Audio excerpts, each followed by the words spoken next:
నమస్కారం సిటీ వార్తలకు స్వాగతం।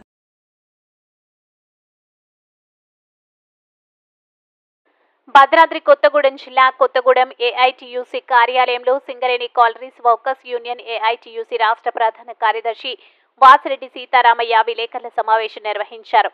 సింగరేణిలో రాజకీయ జోక్యం పైరవీలు నడుస్తున్నాయని, టీఆర్ఎస్ పద్ధతిలో కాంగ్రెస్ ప్రభుత్వ విధానాలు ఉన్నాయని, సూపర్వైజర్ల మీద ఒత్తిడి తెస్తున్నారని, ఎగ్జిక్యూటివ్ సూపర్వైజర్ పోస్టులకు రిక్రూట్మెంట్ జరపాలని, అవుట్సోర్సింగ్ కార్మికులను కాంట్రాక్టర్లు దోపిడీ చేస్తున్నారని, కాంట్రాక్టర్లపై యాజమాన్యం చర్యలు తీసుకోవాలని, బొగ్గు బ్లాక్ల వేలం వేసే విధానాలను కేంద్ర ప్రభుత్వం ఆపాలని, నైజాం నవాబు గవర్నమెంట్ రాసిచ్చిన విధంగా గోదావరి పరివాహక ప్రాంతాల్లోని బొగ్గు గన్లను సింగరేణికి ఇవ్వాలని, లాభాల వాటాలను తక్షణమే ప్రకటించి 35% లాభాల వాటాలని ఇవ్వాలని డిమాండ్ చేశారు।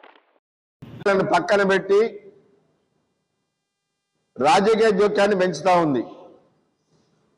దీన్ని వెంటనే విడనాడాలని మేము ఏఐటీసీగా డిమాండ్ చేస్తున్నాం। అట్టనే గెలిచిన గుర్తింపు సంఘం ప్రాతినిధ్య సంఘాలకి వెంటనే ఆ పత్రాలు ఇవ్వాలని చెప్పేసి మేము కోరుతా ఉన్నాం।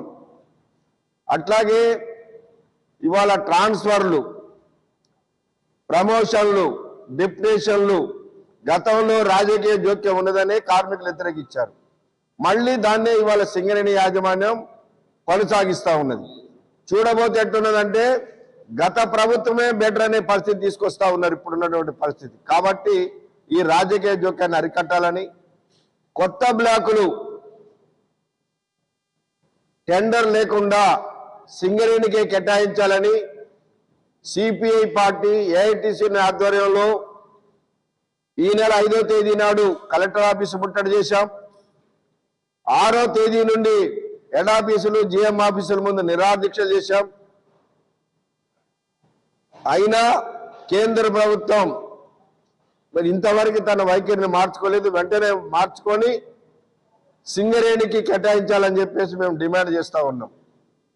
అదేవిధంగా అవుట్సోర్సింగ్ చేస్తున్నటువంటి కార్మికులకి కాంట్రాక్టర్లు ఎక్స్‌ప్లాయిట్ చేస్తూ ఉన్నారు। వాళ్ళ కనీస జీతాలు కూడా ఇవ్వటం లేదు। 2 నెలలుగా ఐటీ డిపార్ట్మెంట్లో పనిచేస్తున్న సర్వీస్ ఇంజనీర్లకి 2 నెలలుగా జీతాలు ఇవ్వకపోయినా అవుట్సోర్సింగ్ వాళ్ళ మీద సింగరేణి యాజమాన్యం ఏం చర్య తీసుకుంటలేదు। ఈ కన్వెన్స్ డ్రైవర్స్ యొక్క జీతాల నుంచి వాళ్ళ ఓనర్లు 2 సంవత్సరాలుగా 12% సిఎంపిఎఫ్ కార్మికుడిది, 12% వాళ్ళు పే చేయాల్సినటువంటిది కూడా మొత్తం కార్మికుడి జీతం నుంచే కట్ చేసి ఈ రోజు వరకు వాళ్ళు సిఎంపిఎఫ్ ఆఫీసులో జమ చేయకపోయినా వాళ్ళ టెండర్ రద్దు చేయాల్సింది పోయి ఇవాళ ఏదో ఒక మంత్రి చెప్తుండని వాళ్ళకి ఆ డబ్బులు ఇప్పియాలని ప్రయత్నం చేస్తూ ఉంది। ఇది దుర్మార్గమైన చర్య। అట్లాగే ఏదైతే ఇవాళ లాభాల వాటా ఉందో జూలై నెల అయిపోవస్తున్నా కూడా ఇంతవరకు ప్రకటిస్తలేరు।